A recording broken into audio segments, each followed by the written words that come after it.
this is my last semester. My area of interest includes software engineering and database concepts. So for this evening, I'll be discussing a paper, Can Applications Recover from F-Sync Failures? This paper was originally authored by Anthony Rebello, Yuvraj Patel, Ramnathan Alagappan, Andrea, and Ramsey. So let's get started. Before we dive into the paper, I would like to define what F-Sync is. What is F-Sync? It starts with a question what strikes each one of us. Is my file properly synced on the disk? Fsync function is intended to force physical write of data from buffer cache and to assure that after a system crash or other failure that all the data up to the time of the fsync call is recorded on the disk. In simple terms, fsync guarantees syncing of related data and metadata. Fsync in general, it synchronizes the changes to a file. The following are the topics to be discussed for the next couple of minutes. We'll first discuss about F-Sync, the objectives of this paper, followed by the motivation which led authors into the discussion. We will focus on how data reaches the disk and few important situations where F-Sync fails. We'll then analyze the experiments carried out by the authors in file systems and applications to state few important findings related to F-Sync. Finally, we'll summarize our discussion and have few takeaways from this paper. In this paper, the authors analyze how file systems in modern data-intensive applications react to F-Sync failures. They characterize how three Linux file systems, ext4, XFS, Btrfs, behave in presence of failures. They bring up finding on commonalities and differences in file systems based on how pages are always marked clean and how page content and failure reporting is varied respectively. So in general, they are going to bring commonalities and differences across the file systems. They also study how widely used applications handle F-Sync failures. The applications taken here are PostgreSQL, LMDB, LevelDB, SQLite, and Redis. Their findings prove the failure handling strategies used by applications are insufficient. The F-Sync failures can also cause catastrophic outcomes such as data loss and corruptions.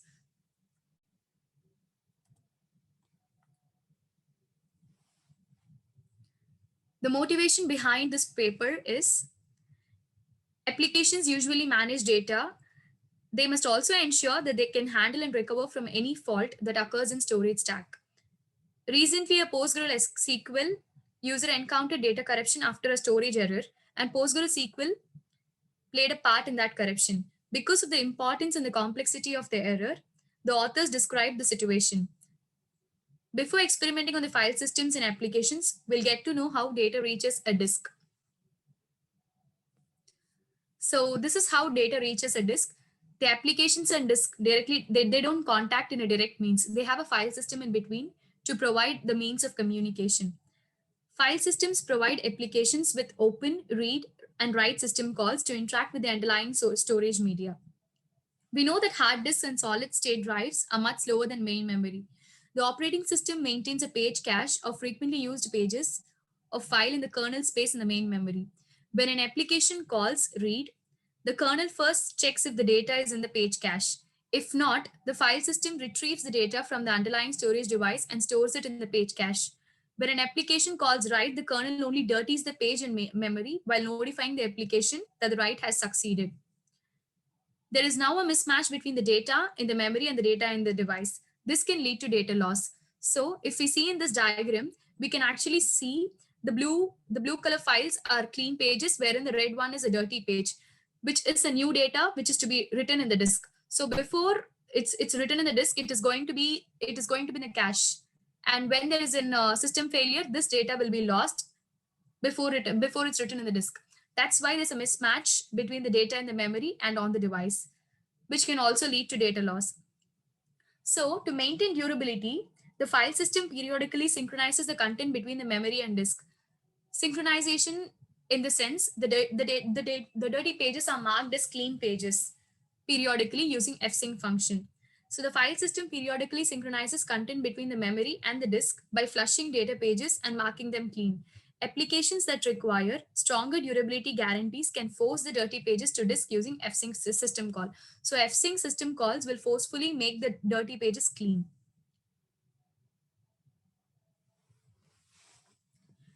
Importance of fsync. Many applications will care about durability. So to maintain durability, we use fsync and make them clean.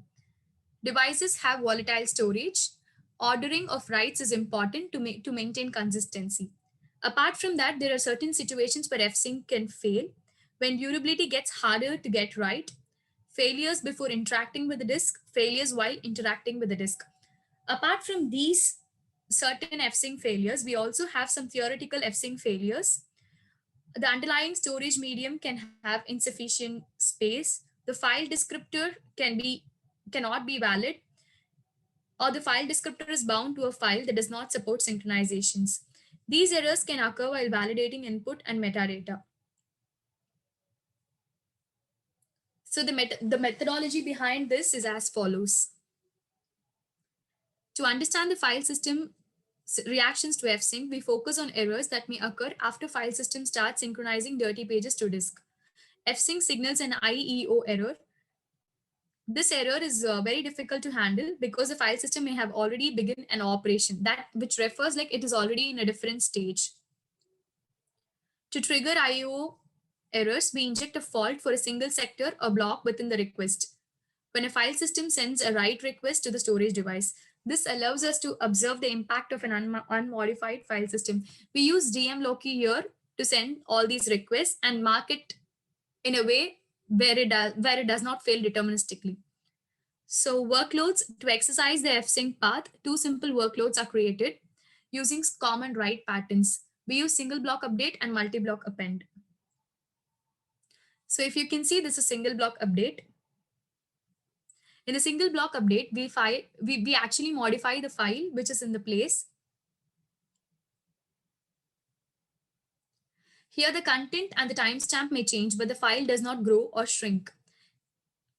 If you can see, there are three different files, A, B, C. We are just modifying the file which is in the middle, which is already existing. So we are modifying the file B that is being stated here. Here the file system does not shrink or grow. Just the contents in the file and the timestamp changes here. This is very similar to the database updations, what the updates or things we change in the database. So when it comes to multi-block append, here we're increasing the file length.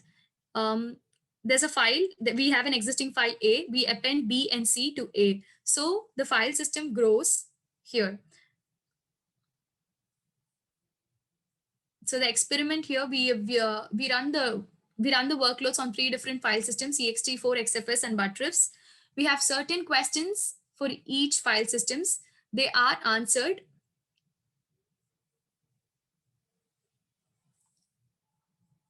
So in general, we'll have fsync failure basics, error reporting, after effects, and recovery for all these things.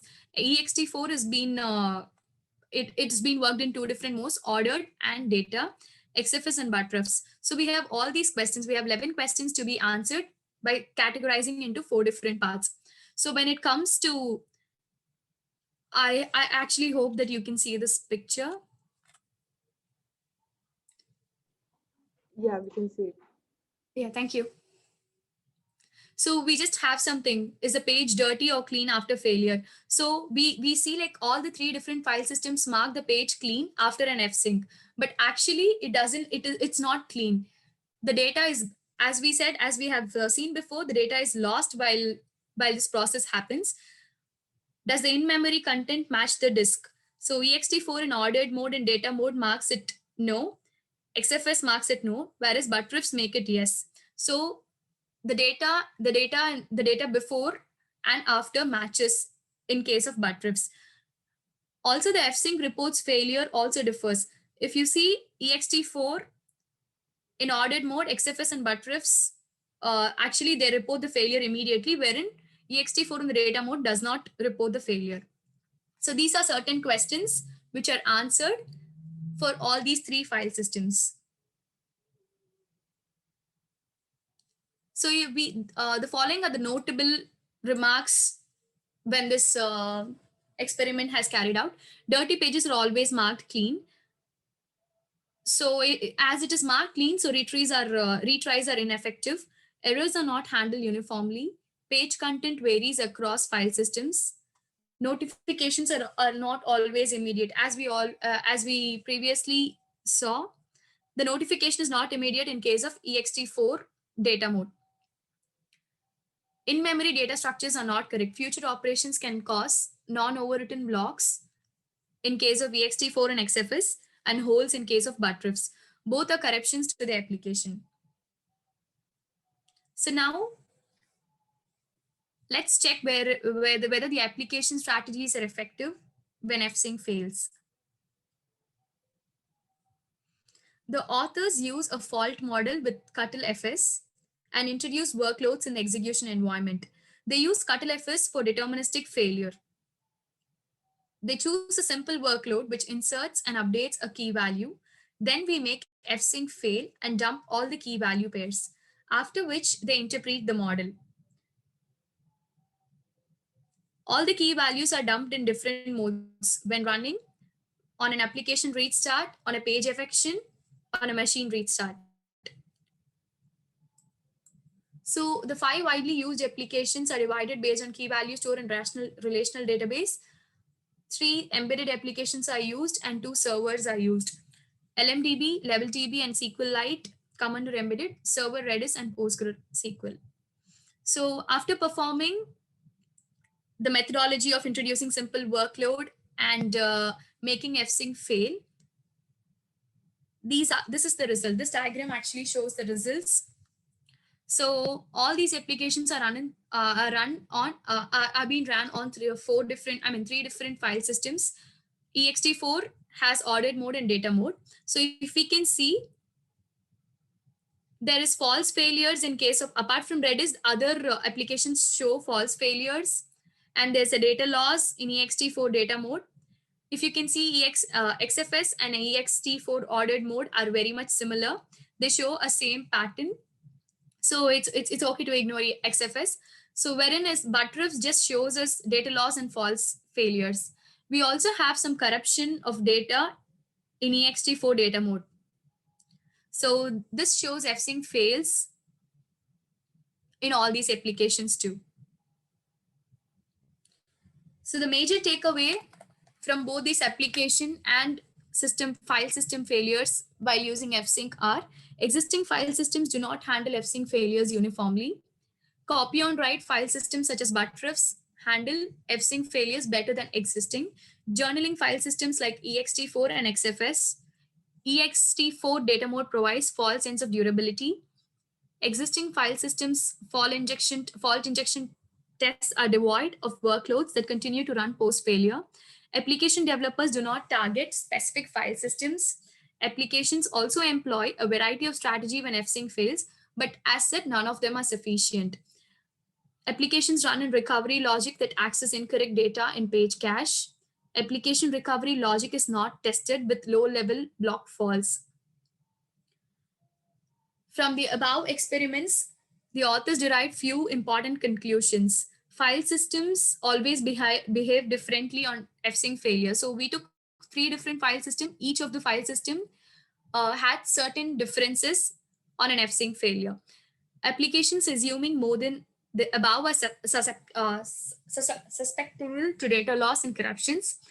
Widely used perceived crash restart fix in the face fsync failures does not always work. Apart from that, applications use failure handling strategies wherein none of them are sufficient. So to summarize the paper, these applications can choose CuttleFS to inject faults and mimic file system failure reactions. So when we use all these things and try finding out ways, we can provide a standardized mechanism to pass on the fsync failure. Applications that care about durability should include sector or block level fault injection techniques to effectively test recovery code paths. Applications can also provide stronger guarantees if file systems are more uniform. Apart from the paper, these are few references that I've used to know about fsync. If there are any questions, please do ask. Thanks for the presentation. Thanks for all this summarization and conclusion for this paper. Yeah. So I'd like to ask a question about the authors in the presentation. You also mentioned that for a page, a file page changed from clean to dirty, there are two ways. One is named multiple, one is named single block update or single page update, right? Another one is multiple blocks append. So why there is no multiple block updates at the same time, or how do you understand this part?